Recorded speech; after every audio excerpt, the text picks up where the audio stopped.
আমি BTS army ভাই, তাই নানান লোকের নানা কথা শুনতে হয়, এটাই স্বাভাবিক। কিন্তু মনে তখনই একটু শান্তি উপভোগ করি যখনই মনে করি আমি একজন বিটিএস আর্মি।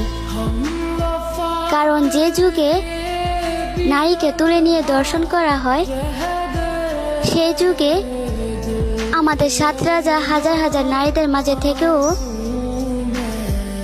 কাউকে টাচ করার প্রয়োজন মনে করে না। হ্যাঁ ভাই, আমরা সেই বিটিএস আর্মি যাদেরকে কেউ টাচ করলে আমাদের রাজাদের হিংসা হয়।